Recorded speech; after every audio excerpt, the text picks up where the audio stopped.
Luisito Comunica fue a Vietnam y en medio de su recorrido por las calles de Hanoi dijo esto: en todos lados verás banderas del comunismo, símbolos de lo más cotidiano en las calles. Es que parece hasta de sketch de comedia, ¿no? Como está aquí, la tienda carísima, ¿no? Bolsas de miles de dólares y justo enfrente, oh, comunismo, lo que rige nuestra nación. Es contradictorio, es absurdo incluso en muchas definiciones. Contradictorio, absurdo. Y bueno, la observación no es que esté mal. Las tiendas están ahí, las banderas también, pero de la observación a la conclusión hay un paso enorme. El paso de no saber muy bien qué es el socialismo, cómo llegó Vietnam a él y por qué una Louis Vuitton no refuta una bandera roja. ¿Es Vietnam socialista, capitalista o algo que no tenemos bien categorizado? En este video voy a intentar responder esa pregunta haciendo algo que casi nadie hace: leer a Vietnam desde Vietnam. ¿La inteligencia artificial te va a reemplazar? Quizás, pero si la estás usando tú primero, eso cambia toda la ecuación. Yo uso IA seguido para ser más productivo, desde revisar guiones, recopilar documentos, hasta en el proceso de investigación, siempre chequeando 2 veces las fuentes por si acaso. Y el problema que he tenido siempre ha sido el mismo: cada modelo está en una plataforma distinta y hasta pagas por separado a corporaciones diferentes por cada una. Pero ChatLLM de Abacus AI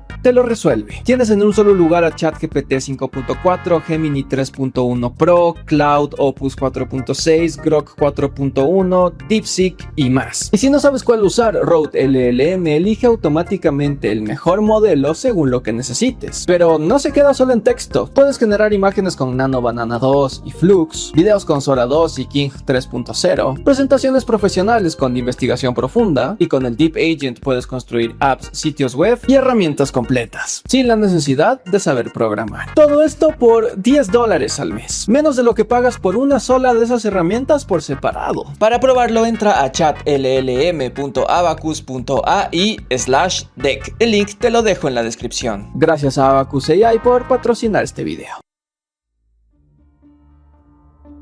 Antes de hablar de socialismo en Vietnam, necesito que tengamos claro algo básico, porque si no el resto del video no tendrá sentido. Capitalismo, socialismo y comunismo no son solo palabras que la gente usa en internet para pelearse sobre política. Son más bien etapas históricas. A breves rasgos, el capitalismo organiza la economía en torno a la ganancia privada. Funciona muy bien para crear riqueza, pero no para redistribuirla. El socialismo, por otro lado, es una etapa de transición. El Estado, controlado por la clase trabajadora, socializa los medios de producción y planifica para satisfacer necesidades colectivas. Y el comunismo es el horizonte final, sin clases, sin Estado y con la producción según las necesidades de todos. No existe en ningún país ni ha existido, es una meta histórica. Teniendo eso en mente, la pregunta sobre Vietnam no ¿es capitalista o comunista? Porque ya está mal formulada desde el inicio. La pregunta real debe ser esta: ¿dónde está Vietnam en ese proceso y cómo llegó ahí de la manera que llegó? Y para responderla necesitamos una breve clase de historia. Vietnam tiene 4000 años de civilización, de los cuales una buena parte transcurrió bajo dominación extranjera. Primero China durante siglos, luego Francia en el siglo XIX. La colonización francesa se basó en la extracción sistemática de arroz, caucho y mano de obra. Las ganancias se iban a París, mientras la cultura vietnamita fue suprimida y la gente se volvió invisible. ¡Malditos franceses! Y en medio de todo eso se dio una ocupación japonesa durante la Segunda Guerra Mundial que no hizo más que profundizar el caos. Es en ese contexto que Ho Chi Minh recorre el mundo buscando una teoría que tome en serio la lucha de los pueblos colonizados. Y no tardó mucho en encontrarla en Lenin, específicamente en algo que muchos marxistas europeos ignoraban: que el imperialismo y el capitalismo son la misma cosa, están entrelazados, y que la liberación nacional y la revolución social son inseparables. Eso define todo. El marxismo vietnamita no nació de la lucha de clases industrial como en Europa, nació del anticolonialismo y eso lo marcó para siempre. Con la bandera roja, Vietnam ganó la guerra de independencia contra Francia en 1954, liderado por Ho Chi Minh y el Viet Minh. Pero la victoria no trajo reunificación. Los acuerdos de Ginebra, firmados por potencias europeas que decidían el destino ajeno, nada nuevo, partieron el país en dos. El norte quedó en manos de los comunistas liderados por Ho, y el sur se convirtió en una suerte de estado ocupado por Estados Unidos. Ahí empezó una nueva guerra de liberación nacional impulsada por el norte para reunificar el país. En Occidente se conoce conoce como la Guerra de Vietnam, y Estados Unidos hizo de las suyas. 20 años de bombardeos, guerra química con agente naranja, cuyo objetivo declarado era destruir bosques y cultivos para matar de hambre a la gente. Ciudades enteras fueron arrasadas, aplanadas, algunas borradas del mapa. Y sin embargo, Vietnam también ganó esa guerra en 1975. Lamentablemente, Ho Chi Minh, que murió en el 69, no vivió para ver el triunfo de su revolución. Y entonces, con el país destruido, Estados Unidos, aún ardido por perder la guerra, impuso un embargo económico total, con el resto de Occidente acompañando la decisión. La única potencia dispuesta a ayudar a Vietnam fue la Unión Soviética. Durante ese periodo, Vietnam además tuvo que entrar en otra guerra, esta vez contra el Khmer Rouge de Pol Pot en Camboya, que estaba masacrando civiles vietnamitas. A ellos también los derrotaron, pero en vez de agradecerles, el mundo los sancionó otra vez, porque el Khmer Rouge tenía el apoyo de Estados Unidos, Tailandia e incluso China. Sí, China, el país socialista vecino. Y acaba de hacer un paréntesis que mucha gente no sabe, porque a pesar de compartir bandera roja, China y Vietnam nunca se llevaron bien. Tienen siglos de historia de tensiones territoriales, desconfianza mutua y competencia regional, y el socialismo compartido no borró esa historia. De hecho, en 1979, mientras Vietnam todavía estaba en Camboya, China invadió directamente el norte de Vietnam. Dos países socialistas en guerra, el uno contra el otro. Y esto demuestra que la ideología no necesariamente garantiza amistad, algo que Occidente rara vez menciona porque no encaja en el relato simple del bloque comunista. Y para rematar, para finales de los 80s, la Unión Soviética estaba colapsando, y pocos años después el único aliado real que tenía Vietnam dejó de existir. Entonces veamos cómo estaban las cosas en 1986. El país estaba destruido, embargo total, sin aliados, 3/4 partes de la población bajo la línea de pobreza y un modelo socialista que no había funcionado del todo bien. Cualquier otro gobierno hubiera tirado la toalla. Vietnam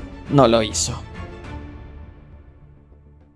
Para Ho Chi Minh, el socialismo era un sistema que, en sus propias palabras, crearía una nueva sociedad, donde no hay explotación del hombre por el hombre, ni hambre, ni frío, y donde todos disfrutan de calidez, abundancia y felicidad. Nada que suene particularmente aterrador. Y además tenía algo claro que muchos marxistas europeos ignoraban. El socialismo vietnamita no podría ser una copia del modelo soviético. Tenía que surgir de las condiciones concretas de Vietnam, de un pueblo que durante milenios trabajó la tierra en común, compartió el agua de los arrozales y organizó la vida alrededor de la aldea, no del individuo. Para Ho, el socialismo era la formalización de un modelo que los vietnamitas ya practicaban desde hace siglos sin llamarlo así. Pero Ho nunca vivió para ver su proyecto completado. Aún así, cuando Vietnam ganó la guerra y se reunificó en 1975, empezó el experimento. Colectivización agrícola, nacionalización de empresas, planificación central y la eliminación del mercado privado. No funcionó. Y hay que decirlo sin trampa. No funcionó porque las condiciones materiales eran imposibles. Intentar construir socialismo con la infraestructura destruida, el suelo envenenado por el agente naranja, un embargo económico total y sin aliados. Es lo mismo que decirle a un cirujano que opere mientras le apuntan con un arma en la cabeza, en un quirófano sin luz y sin enfermeros. El partido lo reconoció en el Congreso del 86 con una autocrítica pública. Habían copiado el modelo soviético sin adaptarlo, forzado la colectivización sin las bases materiales necesarias e ignorando las leyes objetivas de la economía. Y eso, desde una mirada marxista, no es el discurso de alguien que abandona el socialismo. Es exactamente el método correcto. Medir la teoría contra la realidad, no al revés. Ahí nació el Doi Moi, en vietnamita la renovación. Y lo que viene después es lo que confunde a todo el mundo, incluyendo a buena parte de la izquierda.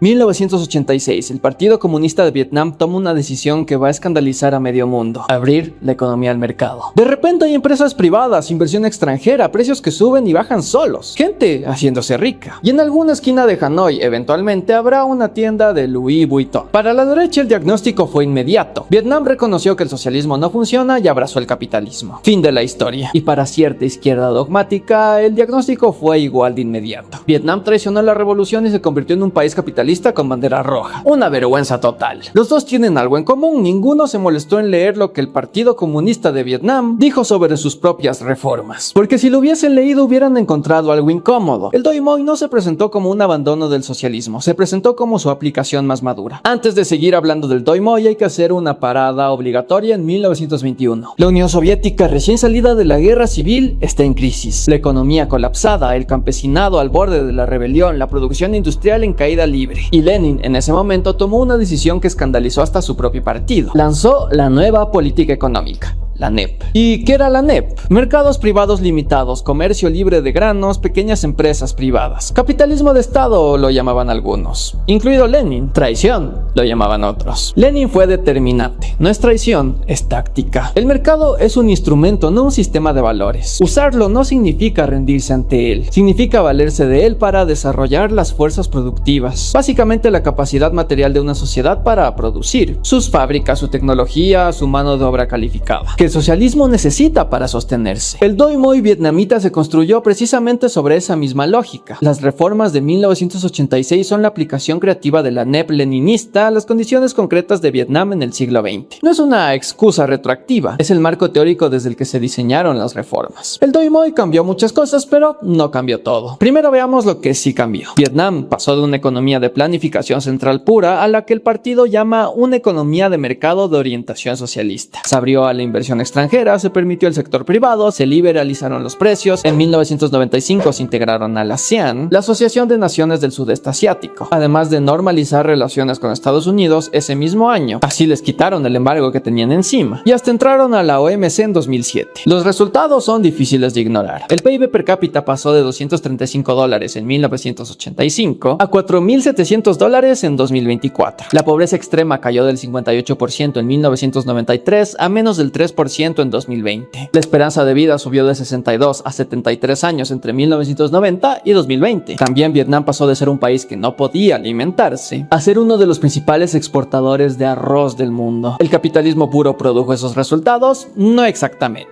Porque lo que no cambió fue esto. El Estado vietnamita sigue siendo dueño de lo importante: energía, agua, internet, banca e infraestructura. El sector público representa el 27% del PIB y cumple un rol rector. El sector privado existe, pero como complemento, no como eje. La propiedad colectiva y el control estatal de los recursos estratégicos se mantiene. Eso lo veremos en detalle en el próximo capítulo. Lo importante es que el Estado sigue planificando con planes quinquenales, con metas a largo plazo. Para 2030 quiere ser un país de ingreso medio alto, para 2045 un país desarrollado y para 2050 completar la transición hacia una sociedad plenamente socialista. No comunista aún, socialista. Y acá entra el error conceptual más grande de este debate. Tanto la derecha como la izquierda dogmática cometen el mismo equívoco: ecuacionar mercado con capitalismo. El tema es que el mercado existió mucho antes del capitalismo, en sociedades esclavistas, feudales y hasta precolombinas. El mercado es una herramienta y lo que define un sistema económico no es si usa o no el mercado, es quién lo controla y para qué. En el capitalismo el mercado funciona para la acumulación privada de capital. En el socialismo vietnamita, al menos desde su propio marco teórico, el mercado sirve para el desarrollo de las fuerzas productivas, bajo orientación estatal, con el objetivo de alcanzar el bienestar colectivo. Nguyen Phu Trong, secretario general del partido, lo dijo sin rodeos: la economía de mercado de orientación socialista no es una economía de mercado capitalista. Opera bajo las leyes del mercado, pero está regulada por un Estado de derecho socialista bajo la dirección del Partido Comunista. En otras palabras, el mercado fluye, pero el partido decide el cauce. ¿Funciona perfectamente? No. El propio Trump reconoció desigualdad creciente, corrupción dentro del partido, problemas ambientales y una calidad de servicios públicos que deja mucho que desear. Vietnam no es ningún paraíso socialista, pero tampoco es simplemente un capitalismo con bandera roja. Es algo mucho más difícil de clasificar, y esa dificultad es precisamente lo que lo hace interesante. Si ya viste mi video sobre China, algo te debe estar sonando familiar y no es casualidad. Vietnam y China, a pesar de sus diferencias, desarrollaron sus reformas en paralelo, con influencia mutua y el mismo marco teórico de base: marxismo aplicado creativamente a condiciones históricas concretas, sin copiar modelos externos y sin abandonar la dirección del partido. China abrió su economía en 1978 y Vietnam lo hizo en 1986. Ambos casos comparten la misma lógica: usar el mercado sin entregarle el poder político. La diferencia es el punto de partida. China llegó a sus reformas desde un país enorme con recursos considerables. Vietnam llegó desde las ruinas de 3 guerras, un embargo total y el colapso de su único aliado. Lo que hace el caso vietnamita quizás más notable no es que se haya reformado, es que haya sobrevivido para poder hacerlo. Entonces, las banderas rojas que Luisito vio en cada esquina no son nostalgia ni decoración, son la afirmación continua de que ese proceso de supervivencia tiene un nombre, una teoría y una dirección. Cuando alguien visita Vietnam hoy y ve las tiendas de lujo, los rascacielos y la actividad comercial frenética, la pregunta que se hace suele ser esta: ¿dónde está el socialismo? Cuando deberían preguntarse ¿qué forma toma el socialismo en un país en transición que tuvo que negociar su supervivencia con un mundo capitalista hostil y que aún así no entregó el control político del proceso? Porque cuando uno empieza a mirar lo que sucede en Vietnam con esa pregunta, el socialismo aparece en lugares que no son una bandera roja en una esquina. Empecemos por lo más concreto. El Estado vietnamita controla directamente los sectores que cualquier marxista consideraría estratégicos: energía, agua potable, telecomunicaciones, banca, infraestructura y defensa. No como accionista minoritario, como propietario y operador principal con cerca de 700 empresas estatales en sectores clave, que, como ya lo mencionamos antes, representa el 27% del PIB. El resultado es visible en la vida cotidiana. El internet, la electricidad y el agua son baratos en Vietnam porque no están sujetos a la lógica de maximización de ganancia privada. Son servicios públicos, no negocio. Y el sector privado, que sí existe y creció considerablemente desde el Doi Moi, opera bajo una restricción clarísima. Puede ganar dinero, pero no puede comprar poder político. Cuando algún empresario olvidó esta regla, y hubo algunos, el partido se encargó de recordársela, con pena de muerte en algunos casos. Por otro lado, algo que casi nunca aparece en las discusiones occidentales sobre Vietnam es la escala del sistema cooperativo. Vietnam tiene hoy más de 33.000 cooperativas activas, de las cuales más de 22.000 son agrícolas, con más de 8 millones de miembros en sectores que van desde el transporte hasta la industria y los servicios. Y hay algo mucho más profundo que los números. En Vietnam, ningún particular ni empresa puede ser dueño de la tierra. Toda la tierra pertenece constitucionalmente al pueblo. Los agricultores tienen derecho de uso de largo plazo, pero el Estado es el propietario último. Eso no existe en ningún país capitalista. Pero los números solos no cuentan la historia. Luna Oy, una youtuber vietnamita a quien les recomiendo y en quien me basé mucho para este video, lo cuenta mejor. Creció en una pequeña aldea donde su familia, como todas las demás, tenía un pequeño arrozal. Eran 8 o 10 vecinos que se turnaban. Un día todos en la parcela de esta familia, al día siguiente en la de la otra y así. En 1 o 2 semanas terminaban todo. Y nadie pagaba a nadie, era simplemente como se había hecho siempre. Cuando su cooperativa necesitó máquinas cosechadoras, ninguna familia sola podría haberlas comprado. La cooperativa las adquirió con fondos colectivos. Eligió por votación a 4 agricultores jóvenes para operarlas. El gobierno local los capacitó gratis y esas 2 máquinas cosecharon para toda la comunidad. Luna recuerda ese momento con claridad. Fue el día que dejó de cargar pesados atados de arroz a mano. Hoy el gobierno impulsa además un programa llamado Una provincia, un producto, donde el Estado ayuda a cada provincia a identificar su producto más competitivo y desarrollarlo con la mayor calidad posible para exportarlo a mayor precio. Eso no es el mercado decidiendo solo, es el Estado orientando el mercado con una lógica colectiva. Hay otro ejemplo de socialismo en la práctica que casi nadie conoce fuera de Vietnam: el programa de estabilización de precios del arroz. En Vietnam no se dice control de precios, se dice estabilización. ¿Y la diferencia? Importa. El mecanismo funciona así. Antes de cada cosecha, el gobierno local trabaja con los agricultores para calcular el costo real de producir 1 kilo de arroz, sin ganancia agregada, el costo puro, y con eso se establece un precio de referencia. Si el precio del mercado sube demasiado, el Estado obliga a las empresas exportadoras a abrir sus reservas y vender a precio normal. Y si cae demasiado, las obliga a comprarles a los agricultores al precio justo. ¿Y quién financia ese fondo de estabilización? Ni el Estado, ni los agricultores, ni los consumidores, sino las propias empresas exportadoras capitalistas, con parte de sus ganancias. Eso es mantener a la clase capitalista bajo control. El resultado es que el kilo de arroz en Vietnam lleva décadas valiendo entre 30 centavos y $1. Incluso los más pobres pueden comprar arroz y comer todos los días. Las empresas exportan a precio internacional, pero domésticamente las reglas son otras. Esto es el mercado fluyendo, pero dentro de un cauce que el Estado define. Exactamente lo que el capítulo anterior describimos en teoría. Acá está en la práctica. Al mismo tiempo, Vietnam gasta de forma sostenida en salud y educación con una lógica que no es la del mercado. Y los resultados son clarísimos. La mortalidad materna cayó de 233 por cada 100.000 nacimientos en 1990 a 43 en 2017. La mortalidad infantil se redujo a casi la mitad en el mismo periodo, de 36.9 a 16.9 por cada 1.000 nacimientos. El 87% de la población tiene cobertura de seguro de salud y el 95% de los adultos sabe leer. Para un país que en 1986 tenía 3/4 partes de su población bajo la línea de la pobreza y la infraestructura educativa destruida, esos números no se explican solos. Se explican por un Estado que decidió que el desarrollo humano era un objetivo político, no una consecuencia automática del crecimiento económico. Volviendo a Nguyen Phu Trong, él lo formuló como principio: no se sacrificará el progreso social y la igualdad en aras del crecimiento económico. Cada política económica debe debe tener como meta el desarrollo social. Eso es una decisión política y es una decisión socialista. Y si alguien todavía dudaba de que Vietnam está estancado en un socialismo de fachada, lo que sucedió en julio de 2025 ofrece una respuesta concreta. Cuando Vietnam terminó de completar una de las reformas administrativas más grandes de su historia, eliminó completamente el nivel de gobierno distrital y descentralizó el poder hacia las comunas locales. Las comunas ahora tienen autoridad directa sobre el presupuesto, tierra, salud, educación y servicios públicos. Es decir, los líderes locales elegidos por la propia comunidad toman las decisiones que antes se perdían en capas de burocracia. Una autocrítica pública del propio sistema. Exactamente el método marxista. Y hay algo más, algo que no tiene ningún equivalente en ningún país capitalista. Cada estudiante vietnamita, desde la primaria hasta la universidad, estudia marxismo, leninismo y pensamiento Ho Chi Minh como parte del currículo obligatorio, no como historia para adoctrinar, sino como marco teórico activo. Es más, ahora la propia Luna hoy está sacando una serie de libros que traducen el currículum marxista que se enseña en Vietnam. Para graduarte de cualquier carrera universitaria tienes que aprobar esas materias. Eso es formar personas socialistas desde la infancia, algo elemental si se quiere que el socialismo siga vivo. Así, el socialismo en Vietnam no es solo una estructura económica, es una cultura política que se reproduce intencionalmente de generación en generación. Un sistema que hasta el día de hoy sigue reformándose, sigue enseñando marxismo, sigue poniendo el bienestar colectivo por delante de la ganancia privada. No sé a ustedes, pero a mí no me suena a capitalismo con bandera roja. Suena a algo que sabe que el camino es largo y sigue caminando.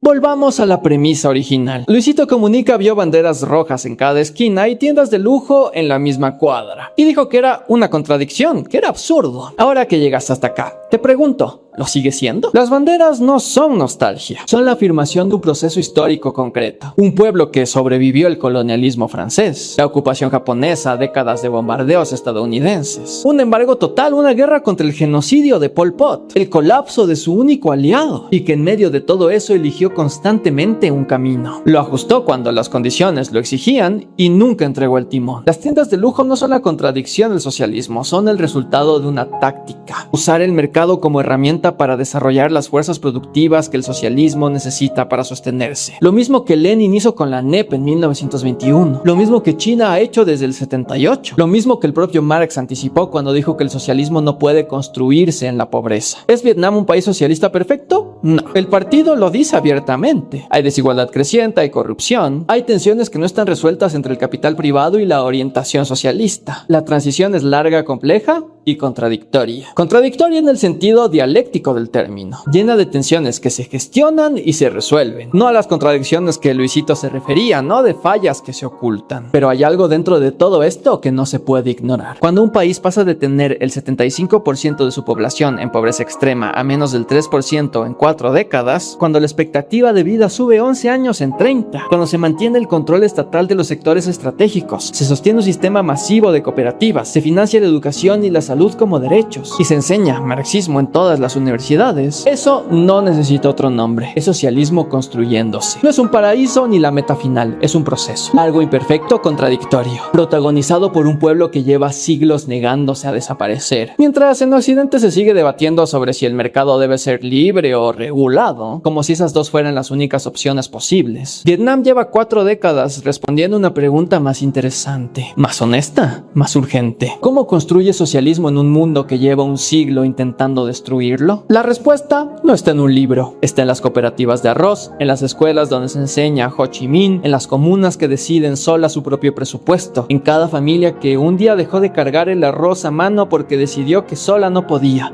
pero juntos sí. Eso es lo que Luisito no vio, no porque no estuviera ahí, sino porque nadie le enseñó a mirarlo. Gracias por ver este video. Si te gustó, ya sabes, dale like, comenta y compártelo, así ayudamos a que el algoritmo no lo entierre. Como pueden ver, estoy en un hotel en el medio de Moscú. Pronto voy a sacar un video sobre mi viaje a Moscú, probablemente en un nuevo canal, así que estén atentos. Un agradecimiento especial a los miembros del canal, sobre todo a mi círculo interno: Lucas Abraham, Mariana Granados, Gotur Matao, El Perro Asalariado, Octavio Mario García Castillo, Dan Joaquín de la Cerda, Mao Zedong, Eric Cruz, Rolo M, Alejandro Bar, Balbi, Ricardo Ramón, Iván Saavedra Dote, Lorenzo Bodrato, Juan Pablo Guzmán, Conrado Grieco, Pingüín Inmigrante, J. Bosques, Brillites, Falco Corvaro, Santino Salari, Álvaro CM, Angio Guerrero, Patea Libertarios, Ciro Nestares, Miguel Barbosa, Franco de lo Russo, Matías Ariel, Ciro Ruiz, Benjamín Vázquez y Benjamín Mallea. Y también a los coproductores ideológicos: Diego Vaca, Raúl Caferra, Hernán Pimentel Campos, Manuel Antonio, Scrollit69, Camarada Daniel, Jonathan B., Abraham Villagrana, Tierra y Libertad, Ian Ramírez, Gilberto Valle, Villa Celina Cay, Emilio Natarén, Julio Riveros, Jimmy Pandrix, Oscar José Antonio García, Susana García, David Enríquez, Daniel Sastoque, Guillermo S. Fuentes Jaque, Sandú, Sergio Pérez, Rosario Santillán, Harry Hayes, Marco LM, Pedro Garay, Mili y Patricia Navarro Sales. Coproductores ideológicos que mantienen este proyecto desde las sombras como toda buena vanguardia revolucionaria. Si ya estás suscrito, te quiero mucho, y si no, ¿qué esperas? Nos vemos la próxima.